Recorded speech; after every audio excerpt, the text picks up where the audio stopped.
this is a multiplication of fractions problem.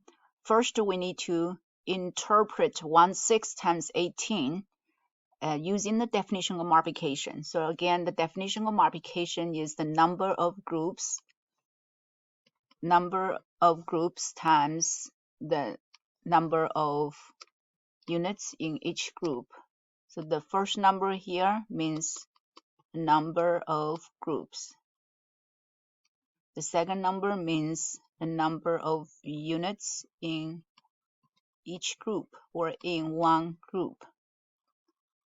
In this case, the number of groups is not a whole number, it's a fraction, and that means it's a fraction of one group.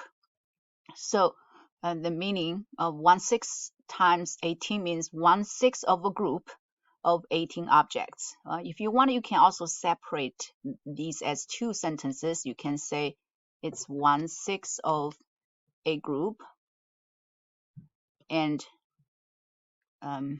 each group has 18 objects. And this is a longer version, but you could also say 1/6 of 18 objects. Okay, now the next we want to write a word problem that can be solved by this, and also we need to solve the problem using a math drawing. And so in this case, we can, because 18 is a whole number, so I'm saying there the number of units. Units here I'm using grams, and the group here I'm using serving.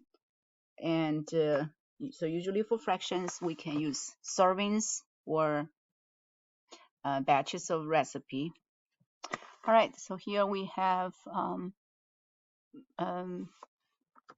18. So there is 18 grams of fat in one serving, and we ate 1/6 of a serving.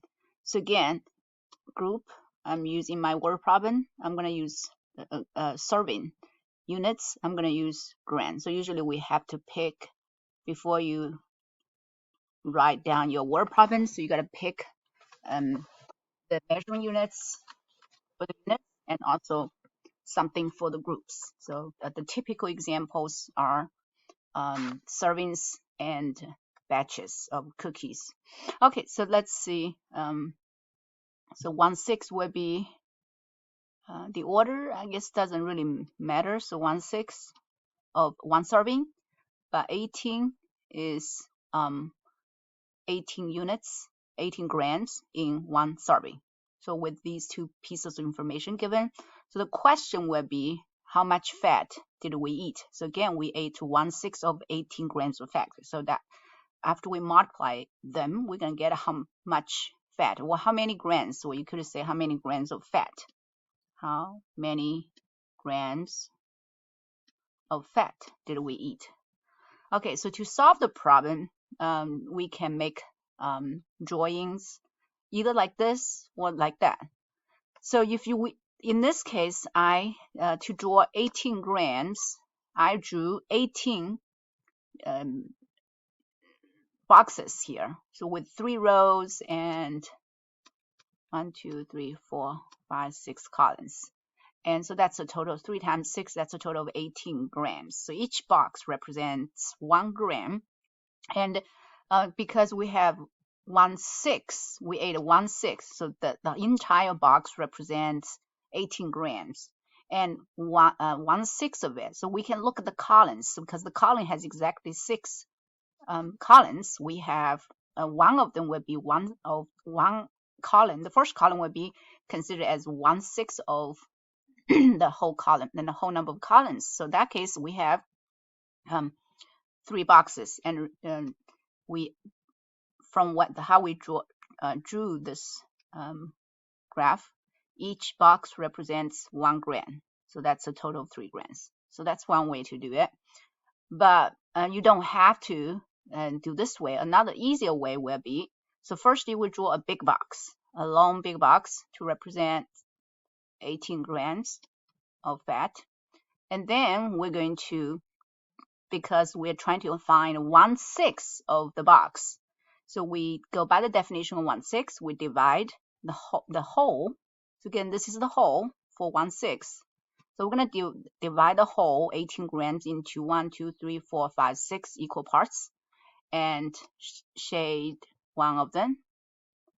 That would be 1/6 of 18 grams. Okay, so this part right here is 1/6 of 18 grams. And also notice that all these should be, again, my lines are not really separated very well, and they should be all 6 equal parts. And notice that, so literally it's like we divide the box, we'll divide 18 into 6 equal parts. So as you can see, we have 18 divided by 6, which equals 3 grams. So 18 grams divided by 6 equal parts. So each part has 3 grams. So this also works. And next we are going to, well, the explanation here, as you can see, we already have either this explanation or that explanation.